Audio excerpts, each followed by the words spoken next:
Good morning, नमस्कार और आदाब। तो मेरा नाम डालिया सेन ओबरॉय है। मैं इस प्रोफेशन में 33 साल से हूँ। मैंने सिर्फ आईपीआर का ही काम किया है इतने साल। और 2000 में मेरी ये खुशकिस्मती थी कि मुझे पेंगुइन ने सबसे पहले एक मैन्यूस्क्रिप्ट दी, जो अदिति ने बोला पांडुलिपि, मुझे नहीं पता कि उर्दू में मैन्यूस्क्रिप्ट को क्या कहते हैं। ओके, मुझे समझ नहीं आ रहा। सो मैन्यूस्क्रिप्ट मुझे एक सबसे पहले पेंगुइन में मैन्यूस्क्रिप्ट दी पढ़ने के लिए। तो मुझे लगा कि एक लॉयर की मैन्यूस्क्रिप्ट में क्या जरूरत है।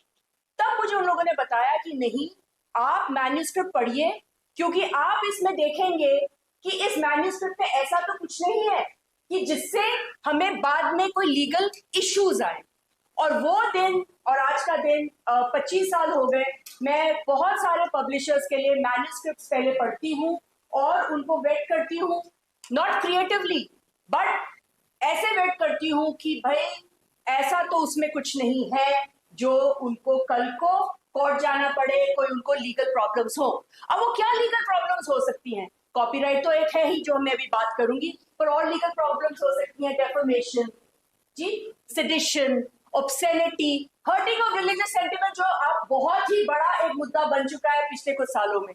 ऑल दीज थिंग्स मैं उनको चेक करती हूँ, और क्योंकि मुझे पढ़ना बहुत अच्छा लगता है, मैं बहुत ही ज्यादा बहुत भयंकर बुक लवर हूँ, तो उसकी वजह से भयंकर बोला तो ऐसे विस्फोट हुआ। तो उस वजह से भी ये काम मुझे काम नहीं लगता। मुझे ऐसा लगता है कि मेरा शौक है जो पूरा हो रहा है ना। I am very very grateful कि मैं इस शौक को अपना पूरा कर रही हूँ एज अ कॉपीराइट लॉयर। तो मैं पैसे भी कमाती हूँ, लेकिन मेरे को स्पिरिचुअल जो इससे अर्निंग होती है वो मेरे लिए ज्यादा बहुत बढ़ी है। तो मैं बहुत ही one of those grateful people की जो काम वो करते हैं, जो उसको लव भी बहुत करते हैं। अब मैं आपको मेरे इंट्रोडक्शन में बताया गया कि मैं एक ऑथर भी हूँ। मैं बहुत ही प्राउड ऑथर हूँ। एक ही किताब लिखी है पर मैं बहुत प्राउड हूँ। तो मैंने ये किताब लिखी थी आश्रम। मैं इसको ये इसलिए नहीं दिखा रही हूँ कि मैं आप चाहती हूँ आप खरीदो, प्लीज खरीदना, पर मैं आपको इसलिए दिखा रही हूँ, मैं आपसे पूछना चाहती हूँ कि इस एक किताब में हमारे कितने राइट्स हैं।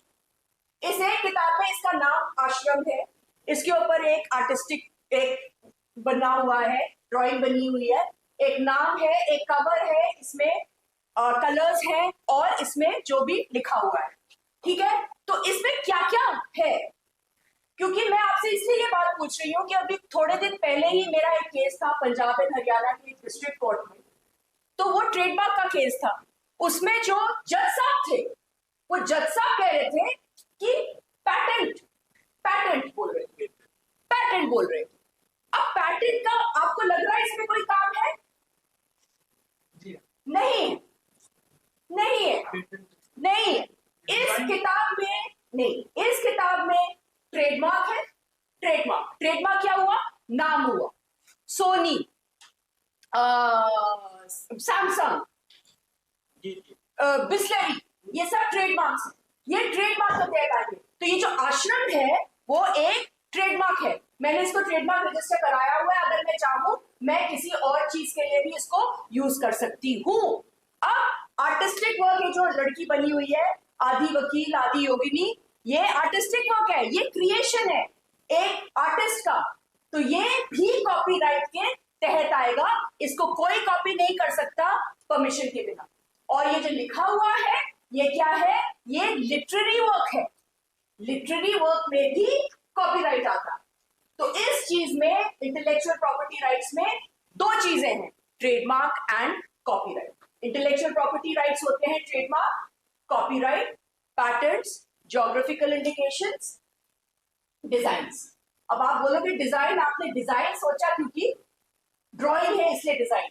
डिजाइन ये होता है कि कोई भी चीज जिसकी कोई फंक्शनल यूटिलिटी होती है, जैसे एक ये बोतल है, इसका ये डिजाइन है कि भाई इससे ये ऐसे ढक्कन खुले और पानी जाए, इसकी एक ये यूटिलिटी है, वो डिजाइन हो जाता है। तो वो बिल्कुल ही डिफरेंट एक इंटेलेक्चुअल प्रॉपर्टी राइट है, आईपीआर है। जो पेटेंट है वो जो आप कोई भी एक्सपेरिमेंट करते हो, कोई इन्वेंशन करते हो, कोई नई चीज निकालते हो, वो पैटेंट आता है। तो जैसे सारे इंजीनियरिंग, कोई हमारा मोबाइल फोन है, इसमें जो जो चेंजेस हो रही हैं वो सब पैटेंट है। तो जो भी scientific inventions, physics, chemistry, biology जिस चीज में अप्लाई हो रहे हैं वो सब चीजें पैटेंट्स में आती हैं। लेकिन आज हम लोग सिर्फ कॉपीराइट की बात करेंगे, लेकिन आप लोगों के लिए ट्रेडमार्क भी जरूरी है, वो मैं आपको समझाती हूँ क्यों थोड़ी देर में। लेकिन सबसे पहले कॉपीराइट। कॉपीराइट जो मैंने आपको बताया, कॉपीराइट का मतलब ये नहीं कि मेरी कोई नकल कर सकता है। कॉपीराइट का मतलब ये कि मैं एक्सक्लूसिव ओनर हूं किसी भी चीज का। डॉक्टर इकबाल ने बड़ी अच्छी बात बोली थी, मेरे बच्चे को किडनैप कर लिया। नहीं, मैं बताती हूँ क्यों अच्छी बात, क्योंकि कॉपीराइट एक्ट में भी एक बोला गया है जो मॉरल राइट जो होता है उसको पैटर्नल राइट ही कहते हैं। पैटर्निटी राइट कि आपका जो भी आपने क्रिएट किया वो आपका बच्चा है और उस आपको वो उस बच्चे के साथ आपका ही नाम जुड़ेगा, चाहे कोई भी ले जाए वो प्रोडक्ट, चाहे वो किसी के पास भी हो जाए। आपने समझो कुछ बनाया और आपने उसको बेच दिया क्योंकि आपको पैसे की जरूरत है, आपने उस प्रोडक्ट को तो बेच दिया, लेकिन आपका नाम उस प्रोडक्ट में हमेशा हमेशा रहेगा, हमेशा, इवन बियॉन्ड द कॉपीराइट का टर्म। कॉपीराइट का टर्म क्या है पता है? कितना होता है टाइम? 50 years. नहीं, 60 years. 60 years from date of death. तो मैंने आज जैसे लिखी, मेरी जितनी भी उम्र है, मैं जितनी भी दिन और जिंदा रहूंगी वो तो है ही, प्लस जब मैं मर गई उसके बाद 60 years from the date of death of the author. तो आप सोचो कितनी लंबी अवधि है। लेकिन समझो वो 60 years भी खत्म हो गए, वो नाम कोई नहीं छीन सकता। आज वर्ल्ड बुक डे है, वर्ल्ड कॉपीराइट डे है, विलियम शेक्सपियर का बर्थडे भी है, इसलिए इस दिन को इतना अच्छा माना जाता है। नाउ विलियम शेक्सपियर के जो वर्क्स है, हैमलेट है, मैकबेथ है, रोमियो एंड जूलियट है, are they under copyright? No, because he is long dead and gone, so everything is in the public domain. लेकिन क्या आज आप एक हैमलेट के एक और बार लिख के आप बोलोगे कि वो मैंने लिखा है? नहीं। कभी नहीं। तो वो बेशक कॉपीराइट में नहीं है, अवधि में नहीं है, टर्म में नहीं है, लेकिन फिर भी नाम उसी का होगा जिसने वो चीज क्रिएट करी। अब मैं आपसे एक और क्वेश्चन पूछूंगी। ये मेरी बुक हचेट ने पब्लिश करी है, हचेट पब्लिकेशन आप जानते हो। मैंने जब अपने बुक हचेट को पब्लिश करने के लिए दी है, कॉपीराइट किसका है? मेरा। Hachette only has the right to print and publish. ये आप हमेशा याद रखिएगा। एज ऑथर्स कई बार लोगों को लगता है, कई बार पब्लिशर्स को लगता है, वो क्या करते हैं, मेरा एक केस था, मान्या को याद होगा, उन्होंने अंदर जो पब्लिशर था उसने सील सर्कल अपने नाम का कर लिया। वो कर सकता है? बिल्कुल नहीं, गलत है। पब्लिशर को सिर्फ और सिर्फ प्रिंट और पब्लिशिंग राइट्स मिलते हैं, सिर्फ, वो और कुछ नहीं कर सकता। अगर आपने in a moment of weakness copyright publisher को दे दिया, वो आपकी गलती। पर अगेन मैं गलती बोल रही हूँ, कई बार हमें पैसे चाहिए होते हैं, कुछ चाहिए होता है, हमने कॉपीराइट दे दिया, लेकिन पब्लिशर अपने नाम से नहीं फिर भी छाप सकता, नाम आप ही का आएगा, आप ही का आएगा। और अगर आप कॉपीराइट की अवधि में हैं तो वो आपकी डेथ प्लस 60 years, तो उस 60 years में आप किसी को भी नियुक्त करके जाते हैं, तो जो भी कॉन्ट्रैक्ट साइन होते हैं उसमें आप अपने नॉमिनीज लिखोगे कि भाई मेरे बाद मेरा कॉपीराइट किसको जाएगा। तो ये बहुत ही इंपॉर्टेंट चीज है समझने के लिए कि पब्लिशर का कोई हक नहीं है कि वो आपसे पूछे बिना किसी और को देने राइट, जैसे होता है ना ट्रांसलेशन राइट्स किसी और को दे दिए, आपका फर्स्ट राइट है समझो ट्रांसलेट करने का। अदिति ने ट्रांसलेशंस की बात करी थी, मैं आपको एक स्टेप और बताऊंगी कि जो ट्रांसलेटेड वर्क होता है उसका नया कॉपीराइट बनता है। एक बार आपने परमिशन लेके, अगर आपने कोई चीज ट्रांसलेट करी है परमिशन लेके, बिना परमिशन के नहीं, परमिशन लेके अगर आपने कोई चीज ट्रांसलेट करी है तो वो एक नई बुक बन जाती है, वो एक नई क्रिएशन बन जाती है। तो उस नई क्रिएशन में फिर से जिसने ट्रांसलेट किया है उसका राइट है, आपका राइट नहीं है। समझो मैंने बुक लिखी है, आश्रम मैंने लिखी है, आप कल को इसको उर्दू में अगर आप इसको ट्रांसलेट करेंगे मेरी परमिशन से, तो वो जो उर्दू का जो कॉपीराइट है इन दैट ट्रांसलेटेड वर्क उस ऑथर का हो जाता है।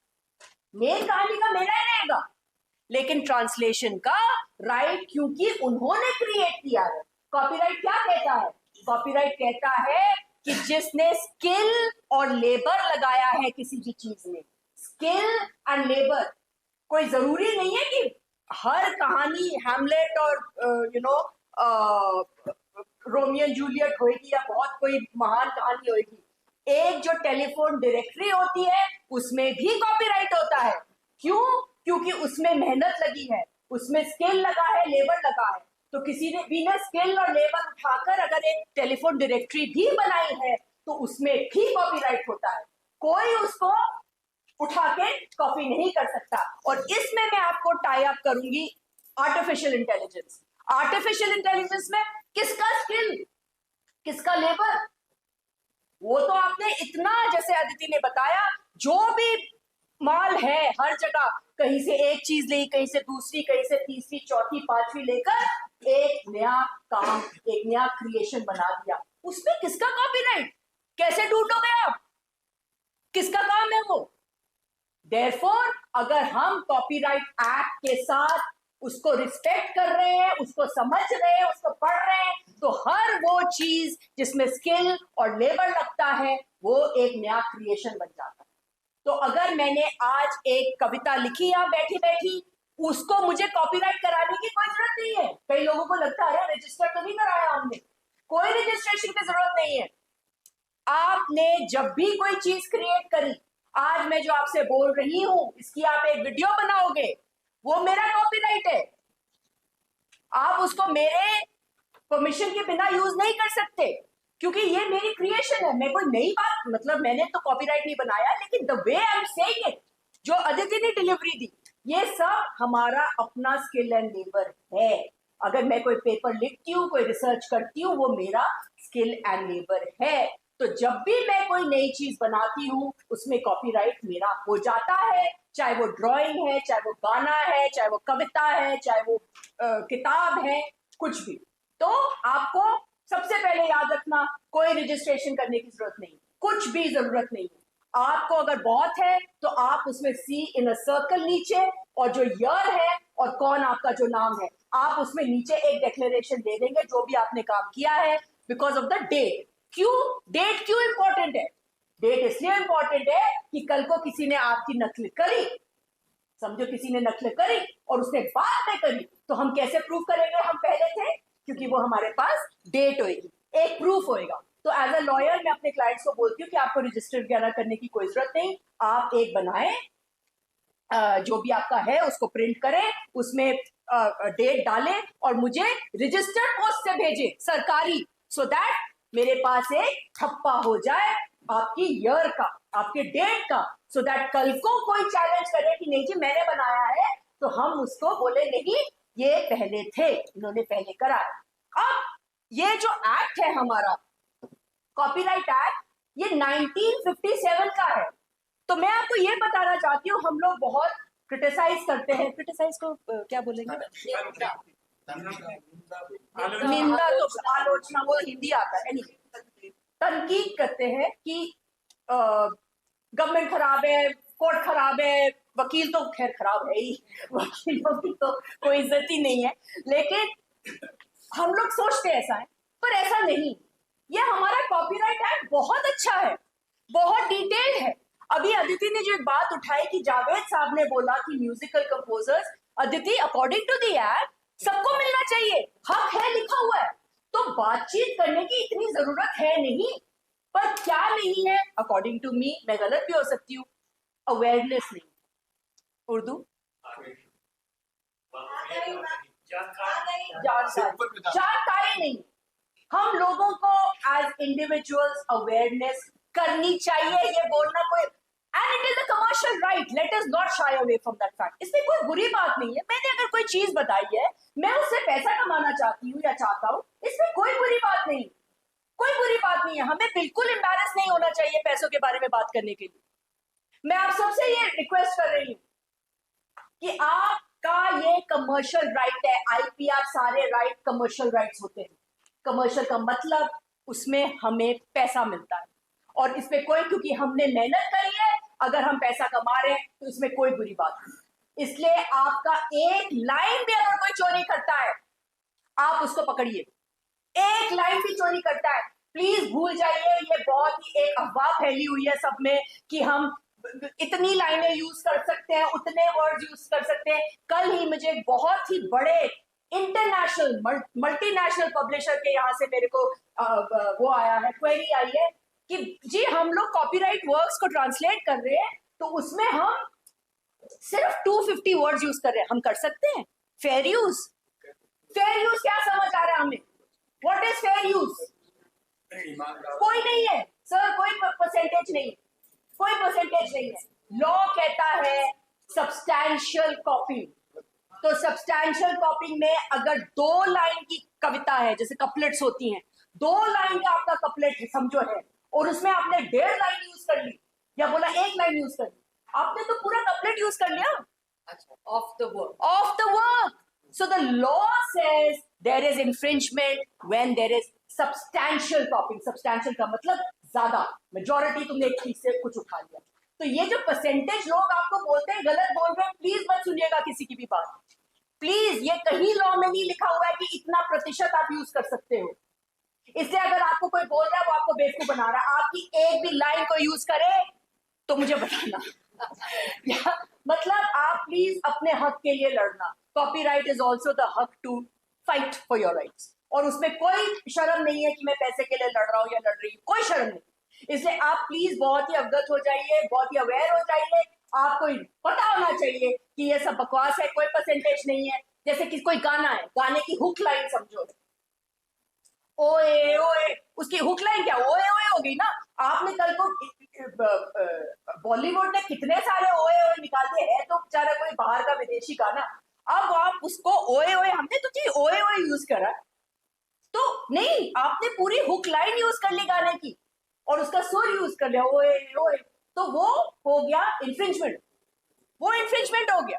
अब आपने एक कविता, आपने बोला नहीं जी वो फलानी कविता बड़ी सुंदर है, और आपने उसको अपने जो भी आप बुक लिख रहे हो उसमें डाल दिया, आपको लगेगा फेयर यूज। फेयर यूज भी एक बहुत ही म्यूटिलेटेड डिस्टॉर्टेड वर्ड है, मैं तो एक कहूंगी, क्योंकि फेयर यूज का मतलब अंडर द एक्ट बहुत डिफरेंट है। मैं अभी एक बताती हूँ आपको फेयर यूज का मतलब। लेकिन अगर आपकी कविता किसी ने भी पूछे बिना आपको प्रेज करते हुए कि वाह वाह क्या लिखा है आपने, गलत है। अगर वो बुक कमर्शियल है, अगर वो बुक कोई क्लास में पढ़ा रहा है वो दूसरी बात है, आपकी कविता क्लास में पढ़ाई जा रही है वो दूसरी बात है। लेकिन अगर कोई बेच रहा है आपकी कविता के साथ या आपके वर्क के साथ, वो उल्लंघन है, वो इन्फ्रिंजमेंट है। मैं आपको बताती हूँ फेयर यूज क्या होता है। फेयर यूज होता है जैसे कल ये कितना दर्दनाक हादसा हुआ है पहलगाम में, जिसमें हमने थोड़ा वो भी साइलेंस भी रखा है। वो दर्दनाक हादसा का बदले कोई रिपोर्ट बनाता है, समझो उस रिपोर्ट में कॉपीराइट है, लेकिन अगर न्यूज एंकर उसको पढ़ रहा है उस रिपोर्ट को, उसमें कोई कॉपीराइट इंफ्रिंजमेंट नहीं है। क्यों? क्योंकि न्यूज को और जो एजुकेशनल जो हम लोग इम्पार्ट करती हैं टीचर्स जो भी कर रहे हैं, उसको फेयर यूज माना जाता है, उसको फेयर यूज कहते हैं, और कुछ फेयर यूज नहीं होता। किसी भी कमर्शियल किताब में कोई फेयर यूज हो ही नहीं सकता, क्योंकि जो बंदा किताब बना रहा है या जो बेच रहा है उसको मुनाफा हो रहा है। तो द मोमेंट किसी को भी मुनाफा होएगा, आप उसको फेयर यूज नहीं कह सकते हो कि जी मैंने तो 1 लाइन डाल दिया या 2 लाइन डाल दिया या 4 लाइन नहीं डाली।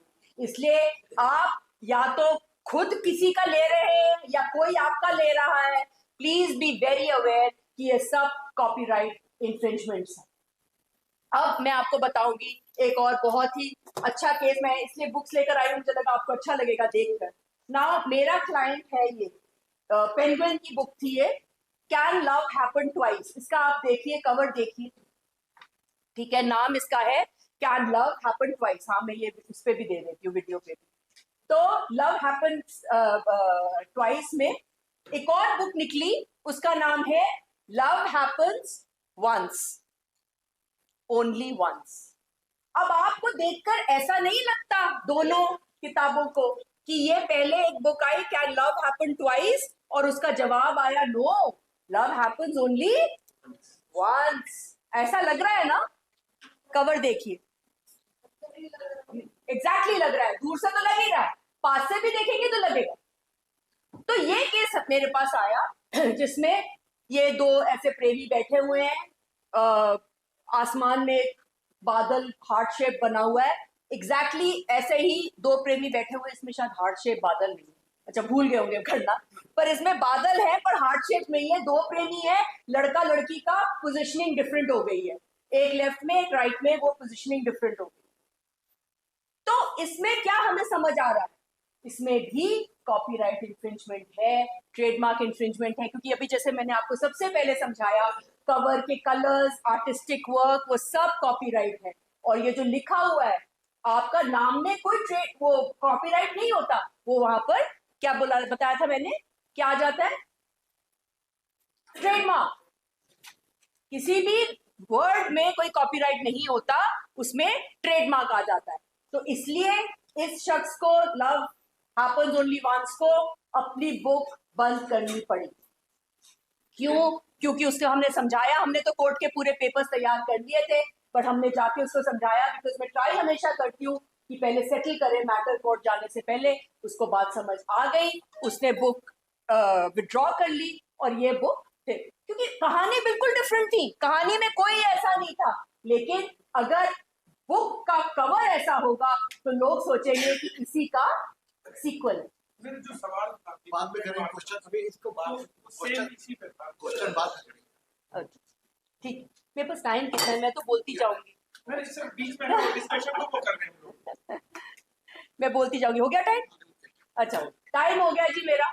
तो मैं बस ये बताना चाहती हूँ कि जो आर्टिफिशियल इंटेलिजेंस है कोई नई चीज नहीं है। एलन ट्यूरिंग ने 1940s में, अगर आपको पता है इस बात के बारे में, तो एक इंग्लिश एक साइंटिस्ट थे, मैथमेटिशियन थे, उन्होंने एक पूरा कोड तैयार करा था कि भाई मैथमेटिकली कैसे हम देख सकते हैं कि बॉम्बिंग कब होएगी। तो उन्होंने ये पूरा एक तैयार करा था, वो ही रिसर्च पेपर को ले लेके आर्टिफिशियल इंटेलिजेंस आज तैयार हुआ है। आर्टिफिशियल इंटेलिजेंस जैसे अदिति ने बताया, चैट जीपीटी, ओपन जो चैट ओपन एआई जो है उसके अगेंस्ट बहुत सारे केस हुए हैं।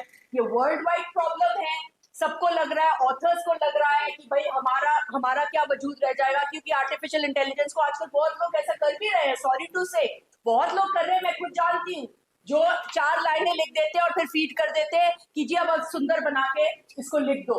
पर इसका भी क्या फायदा?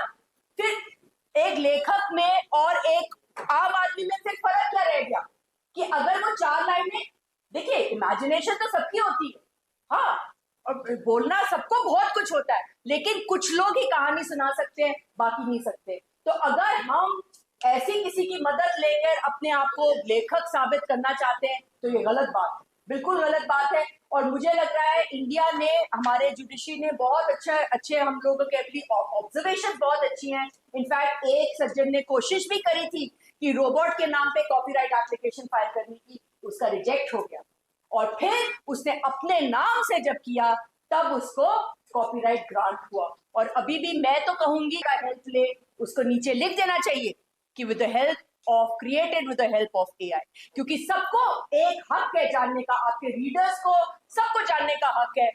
अब इन कोर्ट में देखिए ना, यूएस में एक वकील ने दो एआई को पूछा मुझे ये 2 केस दे दो, ऐसे केस दे दो, तो एआई ने अपने ही कोई केस बनाकर दे दिए जो केस थे ही नहीं। और अभी हाल ही में एक जज साहब ने ऐसे किया है, इंडिया में एक जज साहब ने ऐसा किया है। क्यों? क्योंकि हम लोग टाइप करते हैं, एक रिक्वेस्ट टाइप करते हैं और फर्स्ट एआई जनरेटेड आपका एक रिस्पॉन्स आ जाता है, तो एआई अपना दिमाग लगाता है, जो है नहीं वो अपने कोई क्रिएट कर लेता है। तो फिर वहां अमरीकी वकील और स्वदेशी हमारे जज साहब, उन्होंने अपना ही कुछ नया कुछ क्रिएट करके नया एक केस लॉ जो था ही नहीं उसको डाल दिया। तो ये बिल्कुल गलत है, हमें अपने राइट्स के बारे में जानना चाहिए। Copyright is not a right to copy, ये है हक ए तख्लीक खुसूस, so the exclusive right. Thank you so much.